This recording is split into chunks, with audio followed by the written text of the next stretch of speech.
Hello, this is Justin Williams with the Wolfpacker. I'm joined by former Wolfpacker defensive end and current star of the Canadian Football League, Mike Rose. We're going to talk about NC State's 38-21 win today. Please excuse my splotchiness. Just got done with a workout here. And before we get too into this podcast is brought to you in part by JFQ Lending. With interest rates below 3%, there has never been a better time to lock in a low fixed interest rate on your mortgage.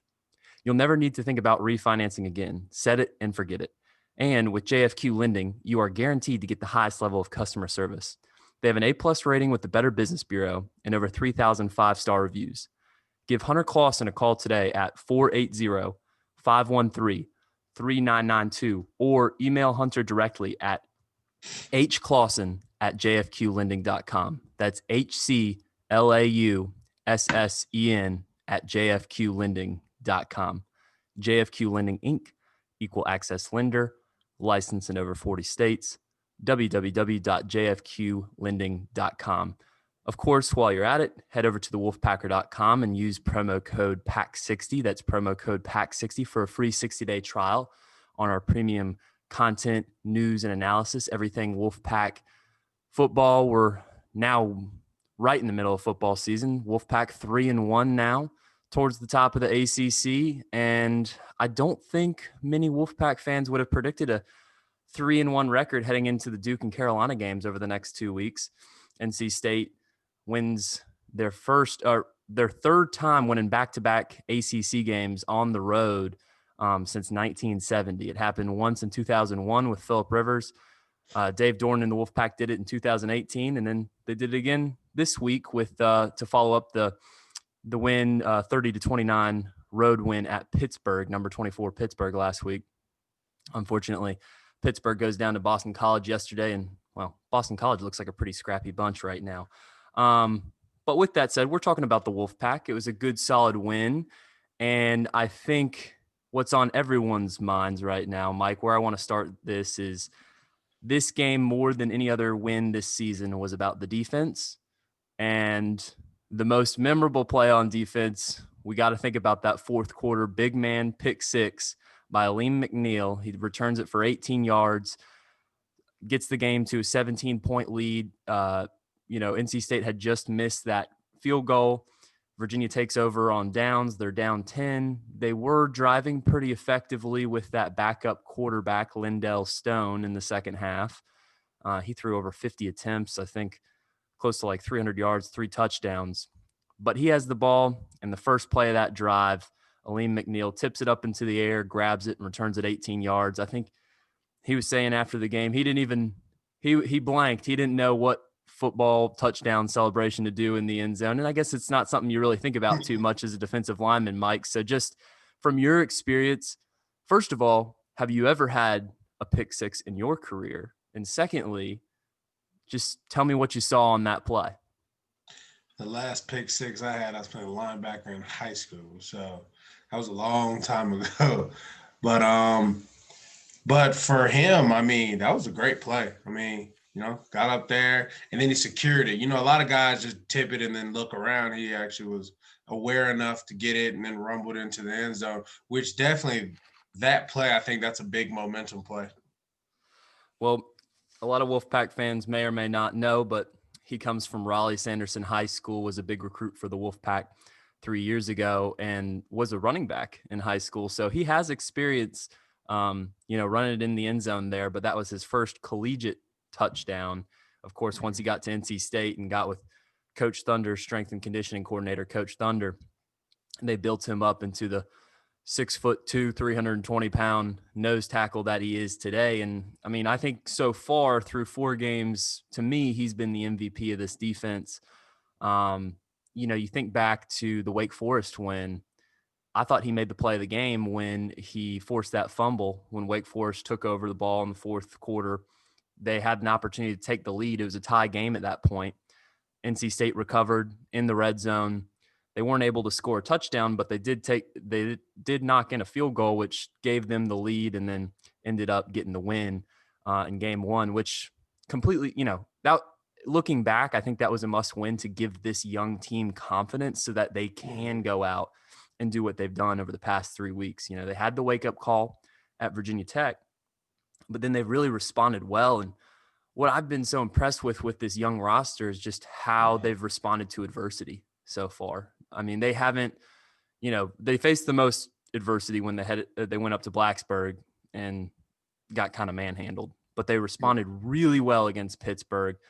Pittsburgh pressured them many times throughout that game. They responded well. And Virginia, you know, you could almost feel that momentum swinging back in the fourth quarter, but NC State just never let their foot off the pedal. And, you know, let's talk about the young players. Tanner Engel goes out in the second quarter with the targeting call that also took out Virginia's star quarterback, Brennan Armstrong. So, you know, you could argue that Tanner Engel might be the most important player on the NC State defense, but there's no question Brennan Armstrong was the most important player on the offense. So in terms of a trade-off, it was kind of a 1-for-1, but that young secondary really stepped up yesterday. For sure. You got Josh Pierre-Louis responding with an interception yesterday after he got the targeting call last week that negated the pick six that would have, I think it would have given NC State a 24-point lead against Pittsburgh. Malik Dunlap with another great game yesterday. You got Jakeen Harris, who dropped 2 interceptions, but he played really strong in the secondary. Mike, am I forgetting anybody in your eyes? I gotta remember that. I think Shaheem Battle. Yeah, Shaheem Battle had his first interception of his career. So I thought I saw him all over the place. I actually think he, to me, I mean, of course you could say a Lamb or Drake Thomas, but I think to me he had the most solid game. I mean, I saw him everywhere. By far, I think it was the best game that the secondary has played. Now, granted, you know, Virginia came in with that backup quarterback and he was able to get yards, but they weren't able to drive the ball down the field. They weren't able to get that vertical stretch, if you will. They really had to play dink and dunk.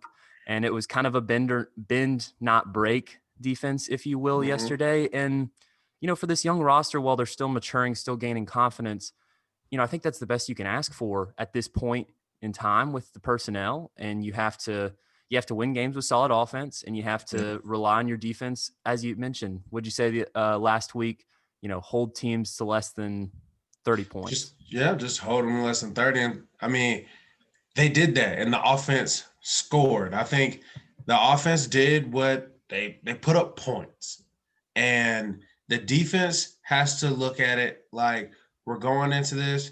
Yeah, of course, we obviously want to be the best defense. You want to stop all these people, but being realistic with the injuries, the sickness, and the COVID and everything going on with this team, I believe that a realistic goal is to keep people under 30. Now, look at trying to get to 25, and slowly by the end of the season, then you get to, all right, we want to hold opponents under 15 points a game.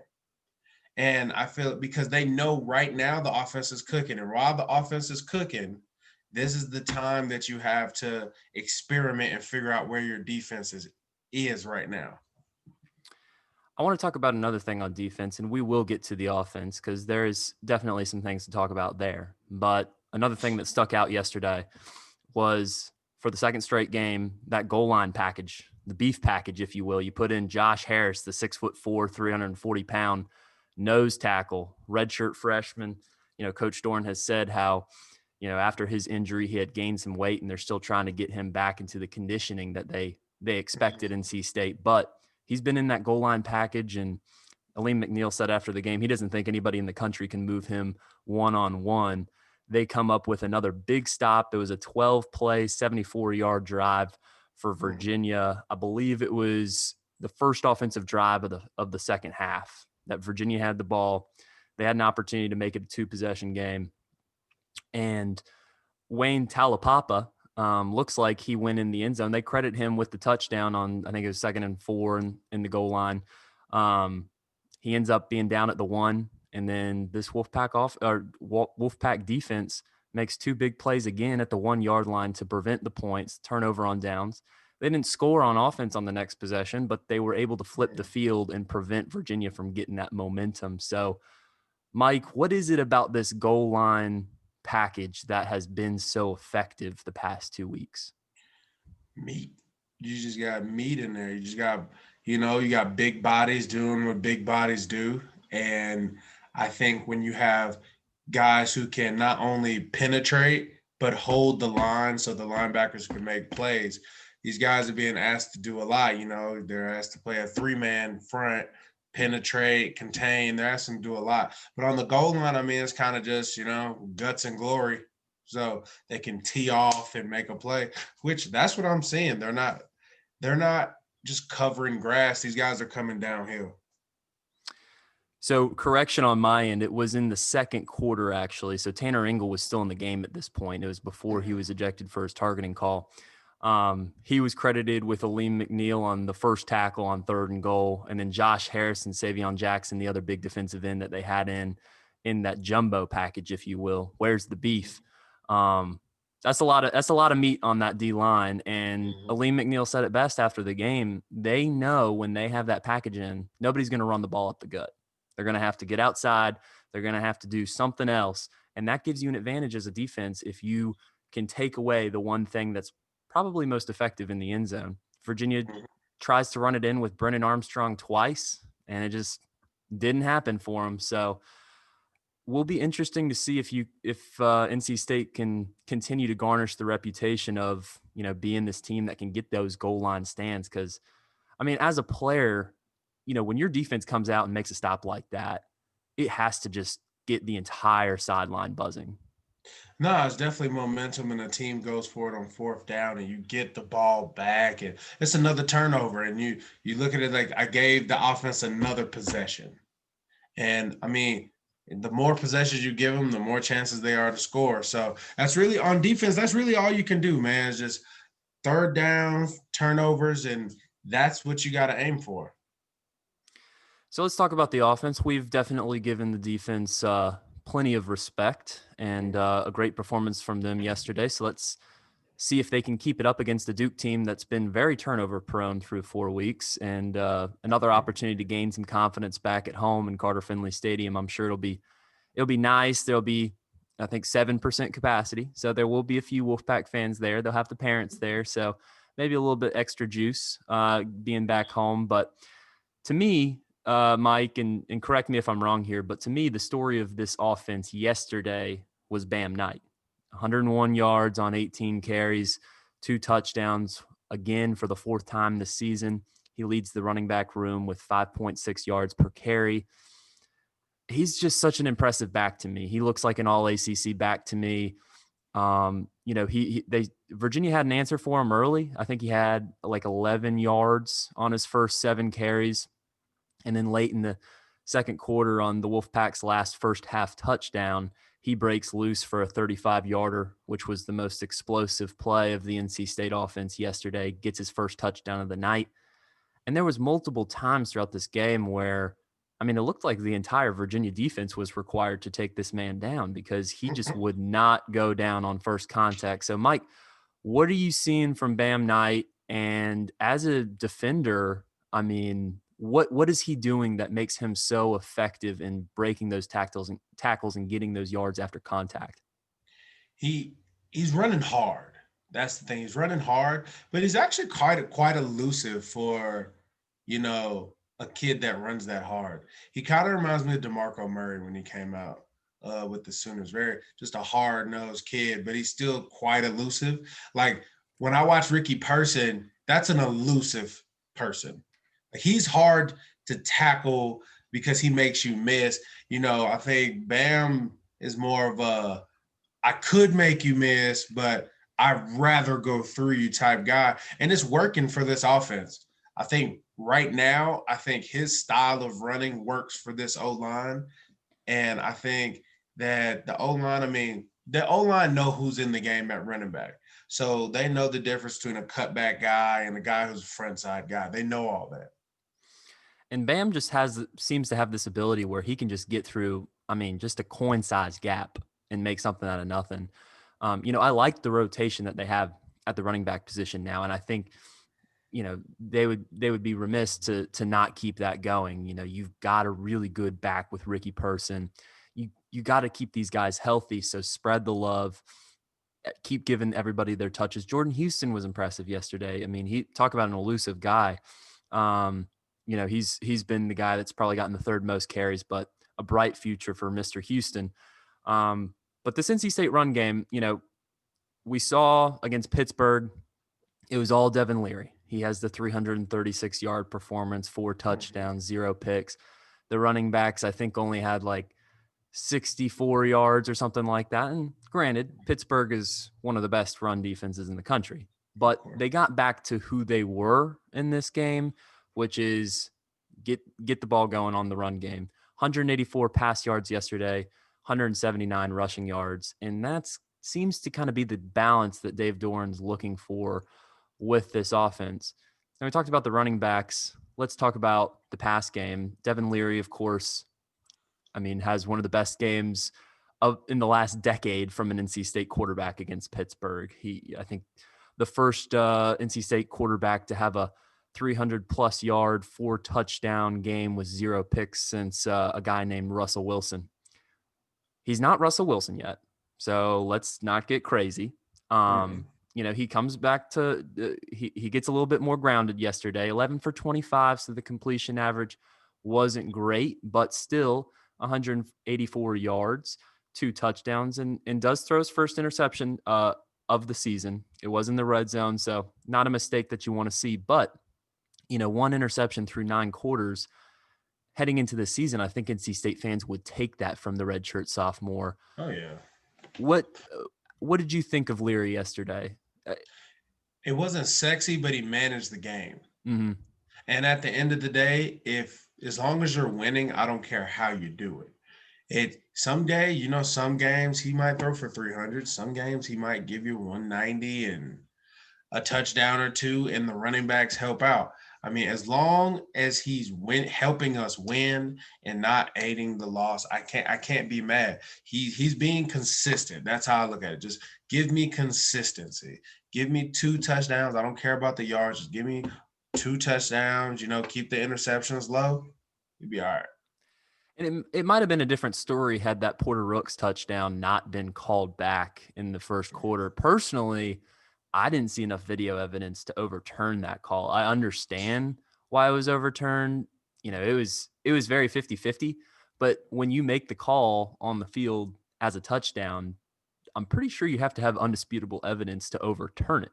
So I don't know. George McDonald, the wide receivers coach, tweeted after the game, he still thinks it was a touchdown, but had that been completed, we're talking about a 3 touchdown game for Leary, over 200 yards. So maybe a little bit sexier stat line. Oh yeah, definitely looks better. But what can you do? I can't argue with the ref at the end of the day. He gets suspended or loses pay if he makes a bad call. So that's on him. Well, you said it best. The coaches would agree with you, both Doran and Bronco Mendenhall after the game. Leary wasn't able to drive down the field so smoothly as he did against Pittsburgh, but he made the right plays when it was needed. And he played mistake-free football for the most part. Other than that interception in the red zone, and give credit to the offensive line, 0 sacks for Leary yesterday. When you get 4 turnovers on defense, you only get 1 turnover on offense. Your quarterback doesn't see the ground at all. You got to win that game. Oh, of course, you definitely got to win that game, because then, you don't like to place the blame, but then the finger starts going when everybody's like, well, I did my job. So I'm glad that they pulled it out. And a lot of these games aren't, Wolfpack fans got to know these games aren't going to be sexy this year. The wins are coming at the end of the day. Can't be mad how they're coming. And while we're on the topic of the pass game, we should talk about the receivers. I think now that we've seen 2 games with Devin Leary as the starting quarterback, we see that his style is to really spread the ball around. Emeka Emezi, another solid game, 3 receptions, 54 yards. It looked like Porter Rooks was going to have his breakout game, at least in the first half. He still finishes the night with 3 receptions for 51 yards, despite getting that, looked like 40, 50-yard touchdown called back. So had he pulled that in and the call stood, he would have had a 100-yard game with a touchdown, his first of his career. Thayer Thomas came up big when he was needed. It looks like, Leary likes him as, when it counts, when he needs a first down, I think he's looking at Kerry Angeline and Thayer Thomas. Gary Angeline, another solid game as well. Only gets Keep one riding reception him. for 32 yards, but that was a big touchdown when it was Keep needed. riding him, man. I keep riding him. I think Angeline's the key to Devin Leary having a season. I think he's the key to Devin getting looked at as an all ACC honorable mention, third team, second team guy by pushing Angeline. I think Angeline's the guy. Mike, did you know going into this game that Kerry Angeline had caught every single target that was thrown his way through the first 3 games? It didn't happen this game. Some of them were uncatchable, in my opinion. But, I mean, Angeline just seems to be automatic when he's able to get free in that seam. And, I mean, it's hard to stop a good tight end, especially if they're flexed out. But even inside when he can run the routes and he catch it. At the end of the day, catch it, get down. But this guy can stretch the field a little bit. I mean, he's a good player. I think they should ride him more. I mean, I guess if there was one thing you could take away as something that NC State will need to improve on as the season goes along, the penalties were one thing that stuck out to me. It's the second straight. And you're exactly right. I mean, youthful roster, particularly on defense, but it's the second straight game with double-digit penalties for over 100 yards lost. So something to keep in mind. That'll bite you against the Clemsons and the Florida States and the Louisvilles, those type of teams. And, I just think that young players, especially in a year where a lot of them are going to get a lot of experience, it's going to happen. It's just, I know Dave, he's harping like, you got to cut this out. But at the end of the day, these are 18, 19-year-olds playing. Right? We literally have a roster of 18 and 19-year-olds as opposed to 20 to 22-year-olds. So these guys have to go through their learning. They're learning. And to me, at 3-1, I mean, you can't ask for much else. Besides, obviously you can ask for a more competitive game against Virginia Tech. You can ask for that. But besides that, I think these young kids are stepping up, especially being, a few months out of high school. So we're doing good.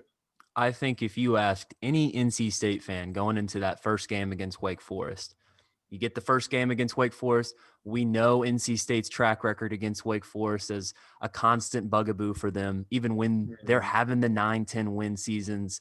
And then you get 3 back-to-back ACC games on the road. If you ask any NC State fan going into this season, we're going to be 3-1 heading into the Duke game. They're taking it 110% of the time. No doubt about it. So a lot of reasons for NC State fans to be excited. Not only do they have the solid record through 4 weeks as they get into the rivalry games here in the next 2, but also, I mean, just the youth of this roster is growing up before our eyes, and the future is bright for these young players. I will say this. Being an NC State guy, I will say this. Don't buy the hype after they beat Duke. If they beat Duke, I will buy some of the hype. But until then, I'm going to stay still a little cautious. I know Duke is bad, but NC State has a track record. Even when I was there, I remember after we beat Florida State when they were number 3, we lost to Virginia, I think the next week, and Virginia was horrible. So I think they're riding high. If they beat Duke, they'll probably get ranked. They might get ranked after this week. To me, I feel like this is the biggest game because it's another ACC game. It's another standings game. And right now, I feel like at this point, you're fighting for second place. You're fighting for second place in the Atlantic unless Clemson can catch an L. And if you hand them that L, that's even better. But I think at this point, we're fighting for second place. And if we can stay right here, then I think that's when was the last time NC State was second in the ACC Atlantic? Well, that's the beauty. It's been a while. I think, the last year would be 2017 when they were close to beating Clemson at home. It was the year after the Bombard miss. Was that the field goal miss? No. That was the year before. Okay. Where, that was, you were kind of catching Clemson on an off day on that one. Yeah. They come to Carter Finley Stadium the next year when NC State, has the roster full of pros. And NC State played a solid game. Clemson just proved why they were the number 1 team in the country that year. Oh, sure. But that's the beauty of this year, Mike. no Clemson on the schedule. It's a 15-team free-for-all in the conference standings. All you got to do is have the second best win percentage in the league, and you're Which punching is your ticket to weird. the So ACC weird to me. championship. That's so weird to me that there's no Clemson on the ticket. But you're exactly right. It not only is NC State in this position, everybody else with a winning record in the ACC right now is in this position. Clemson is not going to lose a game this year. After what I saw from them no doubt. against Miami, they're not going to lose. That's the thing. NC State has to beat these type of teams. We can't let a Duke beat us. We can't let a Wake Forest beat us. Like, those are the games that you have to pick up. Like Boston College, I saw their quarterback. Apparently, they finally found a quarterback after all these years. And that's a team. I'm glad that they finally found a quarterback. You have to beat those people. Right. You can't let one slip to somebody you should have beat. And I think if they do that, I see, it could be a 9-3 season. It could be a 8-4. That can happen. Well, we will see. That's assuming all the games are played. It's an 11 game schedule this year. Maybe if you do well enough in the bowl? That's the rumor. I think most teams that win at least 3 or 4 are probably going to get in. So NC State well on their way to be bowling this year. Let's just put it at that. Which would be great to see. Would love to see them, play a strong non-conference game, since 10 of these 11 games will be against ACC opponents. Sure. The one non-conference is against Liberty. But we've been rambling too long, Mike. Let's give out our game balls. I'll let you go first, as always, because you always surprise me with your game ball pick. Oh, I'm gonna surprise you again, man. It was tough. It was between Drake Thomas and Shaheem Battle, but I'm gonna give it to Battle, because I'll probably end up giving it to Drake Thomas another day anyway. So I'm gonna give it to Battle, man. And that young secondary, man, is stepping up. And I think Battle's just a guy. I think he can continue to be a guy. Interesting fact about Shaheem Battle. He chose NC State over Clemson. I mean, this is a guy that had an offer, could be playing at Clemson right now, and he wanted to be here, stay home. That says a lot about the program, says a lot about the track record. And Mr. Battle, redshirt sophomore, plays his best game of his career so far. Bright things ahead for him. So I love that pick, Mike. I'm glad you picked him. Drake will definitely be back in the conversation again, no doubt about it. But I got to give my game ball to the obvious guy. Mr. Aleem McNeil, have yourself a day on Sports Center. Went viral yesterday with the big man touchdown. And again, 2 of these 3 wins, Aleem McNeil's name is next to the biggest play of the game. You see I see some commonalities, man. We win. Aleem McNeil has a big play. Angeline's a part of it. And either the run game's over 100 or Devin Leary's throwing touchdowns. So there's certain things I think we're starting to show some tendencies that are good. So I think that now that we have a little balance in the room on offense and on defense, guys are making plays that make up for some of the inconsistencies. So there are defenses that are inconsistent, but guys make plays and they get turnovers. So that doesn't make it look as bad. And as long as guys keep getting turnovers, man, you can work with that young secondary. Well, great to see the secondary start to get some interceptions yesterday. 3 total for the Wolfpack. It was their first 3 of the season. They hadn't had an interception in the first 3 games. So let's see if they can keep that up against, I assume, Chase Bryce and the Duke Blue Devils. I know he got benched at one point this weekend, but, he came from Clemson for a reason. Dave Cutcliffe, a great coach. Duke's coming in as a good coach team. They've got the 1-4 record, but they're coming off a win. So you said it. It does seem Don't on let the paper, trap game happen. It seems like an easy win, but I know NC State. So if I'm going to say that I need them to stay focused and win the game instead of buying into their own hype. We got to give them credit. We got to give them credit, though, that this could have been a letdown game against the Virginia team. This could have been a 1-3 season too if a few more plays hadn't happened. So I'm looking at it, just don't let the trap game happen. Stay focused. All right. Well, thank you to the listeners that have hung with us. I'm sure everybody's excited about where this season is heading. So 2 big rivalry games coming up for the Wolfpack over the next 2 weeks. Mike will be joining us after the Duke game. Hopefully the Wolfpack do not let us down. This should be a win. So let's see it happen. You bring that same energy that you had in practice against Pittsburgh, same energy that you had in practice for Virginia game week. It should be a win. So we will see. We will find out. I will be there. I'm looking forward to it. And before you sign off, please be sure to subscribe, rate, and review this podcast wherever you listen to us. Give us a follow on Twitter. You can follow Mike at SavageMike90 on Twitter. You can follow me at Justin H. Will. And please, while you're at it, go ahead and follow our account at the Wolfpacker. It's at the Wolfpacker. Like us on Facebook, NC State Wolfpack on the Wolfpacker.com. And don't forget to use that promo code PACK60 on the Wolfpacker.com for a free 60-day trial to our premium news, content, and analysis. So for Mike Rose, this is Justin Williams, and this has been the Wolfpacker Podcast.